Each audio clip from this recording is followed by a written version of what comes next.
Moko kuom josiasa dwaro mondo sirkal ogol oko osuru mar atamalo 0.8 ne jopur mag chai, ni mar osuru makamano biro kelo pek mar uchumi ne jopur ka giloso sikund sekondar ma Mugui kar chung od bura ma Runyenjes. Aaron Cheriot ma en jatend kweth mathoth e Senate wacho ni kuom kinde mathoth pur mar chai osebedo ka konyo uchumi mar Kenya kendo osuru ok owinjore omedi. Jotelo mamoko bende koro dwaro ni od bura ong'e dwach jopur kendo ojiwgi e yo makare.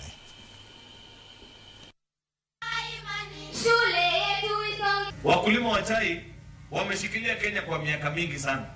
When all the other sectors were nearly collapsing, wakati kahawa ilikuwa imeanguka, maziwa ilikuwa chini, sukari ilikuwa iendi, the only sector that was surviving and thriving was the tea subsector. And for many years it has been among the leading foreign income earners. Our chief guest, unajua hatuwezi tukaambiwa ya kwamba majani yetu ni mzuri na ni nambari moja especially ya Korokorire, kisha wale ambao wanatunulia majani chai wanaacha yetu nzuri wanaenda kuchukua ya Rwanda.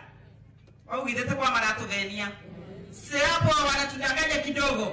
Kwa hivyo kama mnahakikisha kwamba majani yetu ya chai ni mzuri, hiyo tax ya 0.8 itolewe na watu waachane na majani ya Rwanda, mchukue yetu.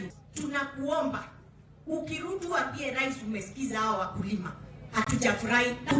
Mtoe hiyo kitu, tutapanga mahali pengine.